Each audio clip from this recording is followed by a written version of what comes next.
as you all know, we are Hi, here. Dr. Terry. Hello. How are you doing, Tom? Good? Looking good? We have a couple people here we're here to celebrate. So if you don't know them, there are a couple people here. They made a book thing. It's over there. There's a pile of them. Go grab one of them. So. There's one for everyone. There's one for everyone. Look at our beautiful models. Look at that. Wait. You don't want to leave here with books. Yes. So if you don't know these people, right? Like this is, first off, Katie Hoff, right?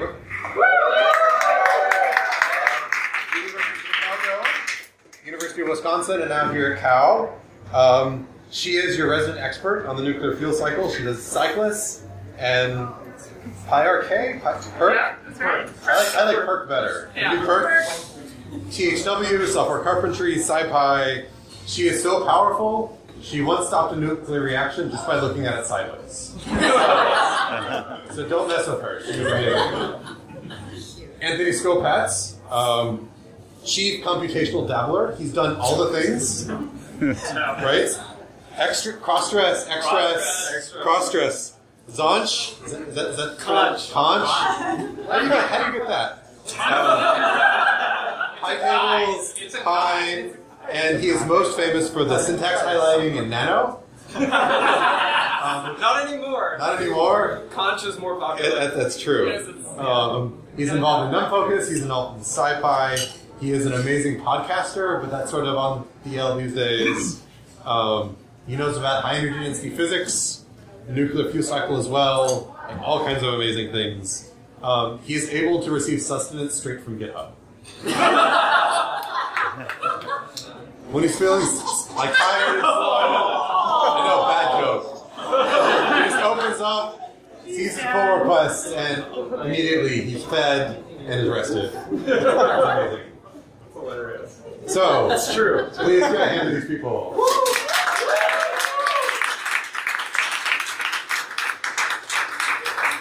So let's start out. Tell people a little bit about why we're here. Like, Do we want to? Yeah. I'll get in the interview. Let's put you here someplace where we can look at you. My father, the glorious cameraman. Yeah. Hi.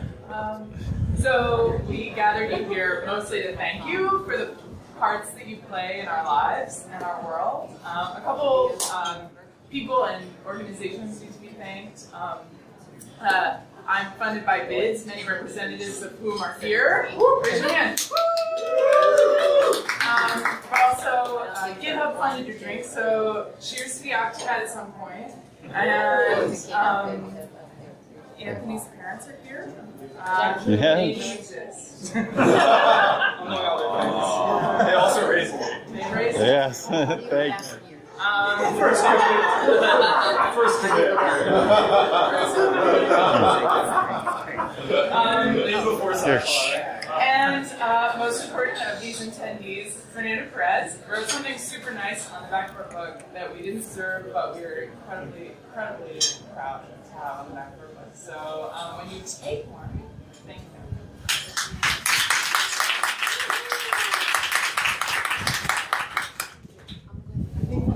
I think that's it for the thank yous. So We gathered you for your session to enjoy yourselves because you're all part of this. Actually, we didn't actually write code that went into this book.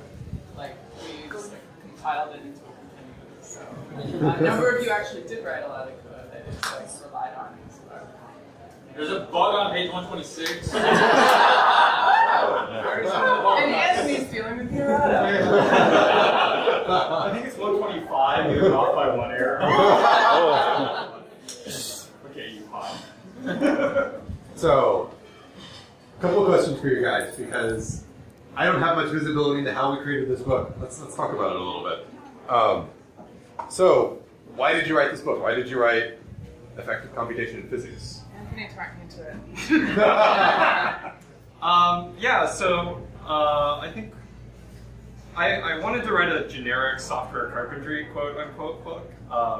And, you know, most of the justification there was because I really got tired of training up new students and I thought, possibly incorrectly, this is an experiment, that I could just hand people the book and say, like, here, go learn this, then after you read it, we'll have a conversation.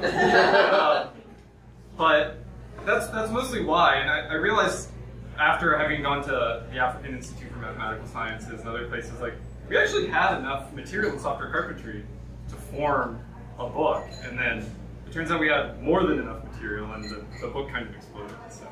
Yeah, there's a huge amount of stuff in addition to that sort of software carpentry basics that, you know, is really essential to like get people to that third or fourth step.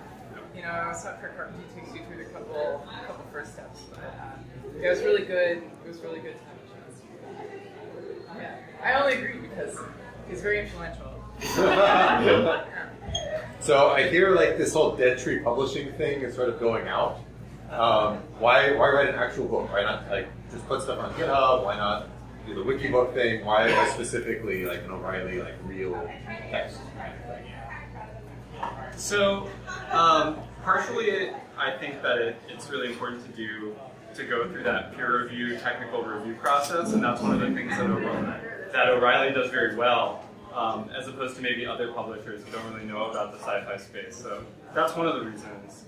The other reason is I think that ultimately it made a better product. Having an editor really like forced us to do those kinds of things. And if we had just said like, oh, we're going to do this on Wikibooks, we're going to do this on GitHub, it would have taken someone from the community to wrangle the, herd the cats together. And like that was not going to be me at that point in time. So. Having Megan Blanchett, who's our editor, yell at us that we were way behind schedule every week was extremely helpful.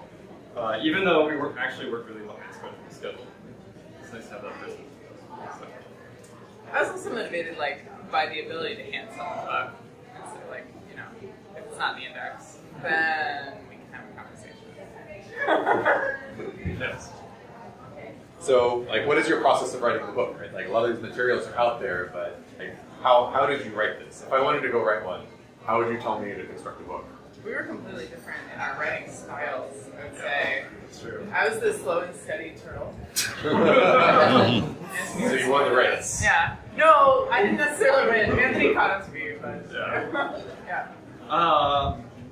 Yeah, so, how did we write it? I think the first thing I need to say is that ASCII doc is terrible. That's the worst format. It's the worst language. It's a terrible markdown language. Markup. Yeah, it's awful. So, I don't know. I went chapter by chapter. I just sort of scrolled through and said oh, I need to write the Python, this Python chapter now. 500 pages later, oh, I guess I'm done with the Python chapter. Went off that. So, yeah. It was linear. I played the game straight through. It started with a proposal, which Anthony wrote, I reviewed, and then it turned out in that proposal I was suggested as a co-author. Yeah. So but then once that proposal happened, there was an outline. We followed that outline, iterated on that outline many times, and then split up the chapters half and half, and we sat down to write. Anthony did it in a way that was whenever he could fit time into his nomadic schedule, and I sat at Peak across the street every morning from 8 a.m. to 10 a.m. And I wrote things that I do. Many pieces of information came out of the Hacker Within material and software carpentry material, the structure of the way to teach it. But yeah, I'd say that if you were to write a book, you should maybe think about what you want to do with your mornings for the next 6 months. 6 months, that's pretty good. Yeah, because we sort of wrote from January. Yeah. About how many puns are in the book? Yeah, so I think if you did a 2-cluster K-means sort of, you would find that there are chapters that could be identified as more than one pun per chapter. And those would be Anthony's chapters. The ones that are just one pun per chapter are Katie's chapters. So it's funny because Megan, our editor, she didn't get some of the puns. Never. So we had to explain them to her to allow them to be kept in the book. And in some cases there are footnotes that they say this is a pun. Get it? They can also identify those chapters by whether or not there are those footnotes that explain. This is a pun. So is another one? You're just going to go do another one? Another book? Not in the foreseeable future. Biz is creating a book on reproducibility that I'm going to force to be a chapter writer on. Okay. So what are you doing instead? with all your copious free time, what are you doing now? Anthony's going to be a professor.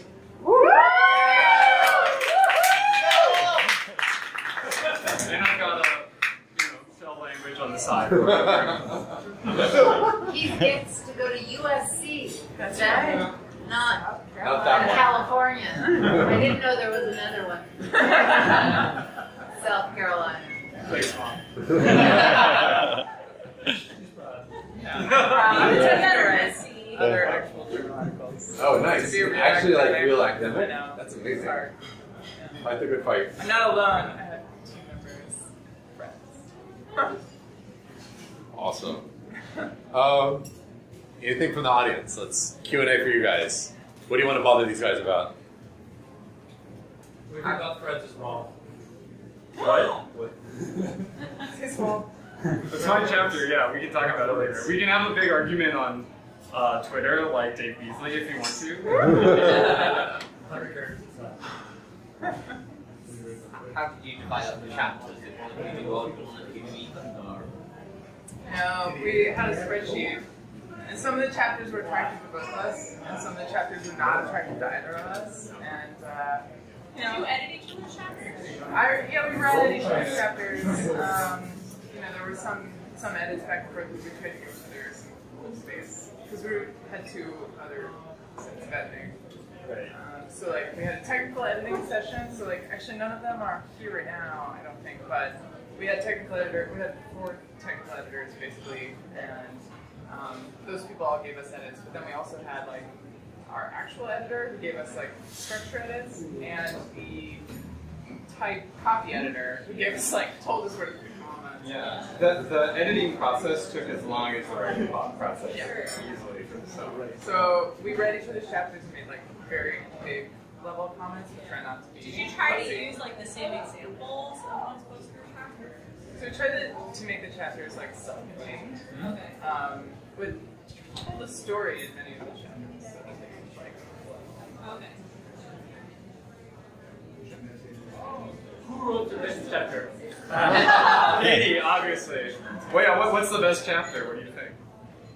I haven't read it yet. You have we kind of both read the testing chapter. We both read the chapter. Actually, Yeah, which that's is definitely the best one. Possibly the most important chapter. Anyways, crazy. So the exercises in the book, you have them somewhere online? They're on GitHub. They're on GitHub CC0. There's the URL. It's just github.com/physics-code/examples. Examples. Yeah. So would you recommend this book and exercises as a post-workshop strategy for learning? Even more than that, we strongly recommend using this book as a course. So every scientific discipline in their domain has the intro to computing in nuclear engineering, physics, chemistry, bio, whatever. This book would be a great course for that. So as a follow-up question, Anthony, when are you teaching that course at USC? Not next semester. But who knows when? Soon. I thought 2 or 3. 3. Yeah. Oh, look. Savage. So there is one bug in the pi tables example, but it's not a problem really. More or less. There should be game pi tables. So it's not our fault. How long was your list of animals for that? So we actually didn't get to choose the cover. Oh. So fun fact about O'Reilly, they choose the cover for you based on what they understand about your abstract. If you are super fancy, you might present a proposal to them saying our book is about spiders, or whatever, and they'll be okay, fine, it's very close related to spiders. So this actually happened. So there's a book about testing in Python, and they didn't want to put a goat on the cover. And the author of that book, if you know anything about testing in Python, it's very goat-centric. So for whatever reason, Those so they petitioned the community to prove to O'Reilly that goats were an integral part of the and there was a goat on that cover. Yeah. But it took a lot. There's So your story involved. is there a story of how you got squid? No, they just assigned us a squid. Yeah, and there's now like a channel through which you can ask, like, why squid? However, I would like to point out, this is an incredible animal. It's an awesome animal. Actually, I feel really excited about our animal. It has an organ on its back that contains other bacteria. It's like a symbiotic relationship, and when it has like emotions, the hormones in its back change. It's not emotion. We've got a biologist. So biologists have emotions.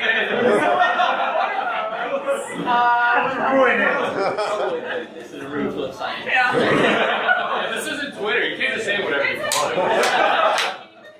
So the hormones or something in its back change, and they respond. These bacteria bioluminescently. So they glow when they're So unhappy. it glows when it's got When it's fear. excitable. Yeah. See, they come up with a little some backstory. That's right. But like the patterns change based on its weird squid state. In case you need a scale, it's like between 1 and 8 centimeters. So ours is the super squid. It's a tiny squid. So you come up with a little some backstory as to like where the squid came from. We have no idea. Yeah. That can be user You can make contributed. that up. Except for I think requests. you have a story about why the squid is perfect for this book. Guy de notre merge.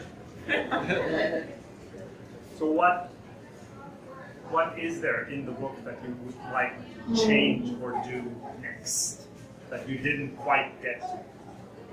So, you know, it's funny that you asked this question, but like, you know, probably the thing that bugs me the most is the need for people to say that the book is useful for people other than physicists. And I said that. Fernando himself said this, and was possibly one of the earliest people to say this, though.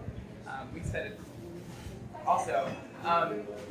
It is important to note that, like, it is actually really useful to people outside of physics. Some of the chapters in the book are very focused on people who deal only with big matrices of floats. And so there are chapters in the book that if you're, you know, a biologist, social scientist, you might just ignore. But otherwise, it is a very interdisciplinary book. And so that's maybe the thing that I would change.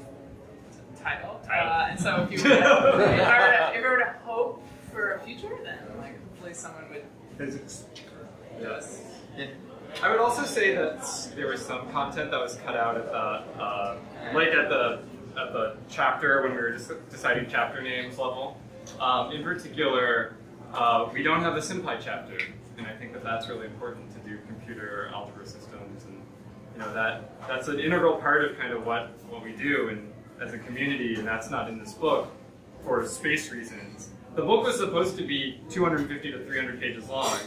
It is 550 pages. We pushed that line. So that's something that I would like to add. And you know, the ecosystem's going to evolve in the future, so who knows where it's going to be. And we got a lot of pushback against, and Katie will say this, we got a lot of pushback against including Docker in the book, but like, I felt that was really important to have, so it's in there. And to keep that in there might be a fight in the future, but yeah, it's important. Do you think you will do like a second edition in a couple of years after APIs have changed and you need to re-explain stuff? I hope so. Yeah. And certainly we'll have to. The question is like, will we have a chance to? I suspect we will make that in our lives. Yep. It's up to O'Reilly in some sense too, because so this is the thing to understand that most people might not know is that this is an experiment, quote unquote, by O'Reilly to push into the scientific space.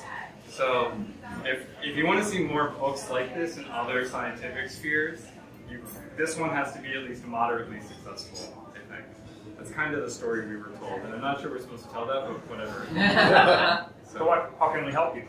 Buy the book. Well, you have to buy them because they're all sitting there. But like, you know, hand one to your colleagues or whatever. And so How many cents do you get per sale? 250. Yeah. What was the question? How many cents do we get per sale? Yeah. And Cents. Yeah. In U.S. American cents. Yeah. Yeah. I would have used a different unit as my basis, but. But yeah, you all must leave here with one of the books on this. They're all signed. If you want a special note, you can talk to us. We have minutes. So you have a brief section on Big O notation. and that's in part 2, getting it done. How much thought did you put into that decision? What do you mean? I think I wrote that. So probably not. Yeah. I see what you're doing, but I'm ignoring it. Okay. Any other questions? Would you do it again? Or if you were to meet past you, would you encourage them to do it, or like, nah, do something else? Big O notation, or? Yeah, probably. I would probably be dumb enough to do it again. It's a strong trade-off, right? Like the time that you spend on a book like this in academia is time that you're not spending writing journal articles, which get you the faculty job, right? Which Anthony already has, and if anyone knows any open faculty positions in nuclear, I'm happy to take those. But that's sort of the trade-off. And she'll get them. I will probably get them, and the book might help, but there are probably a lot of departments where it won't help at all. You know, and that's the story of scientific computation, right? People give enough interest to do it right sometimes, but not all the time. And so, yeah, we'll see. I think I'll know better what I would tell my past self in about 6 months. Let's give these guys a hand one more time. Yeah.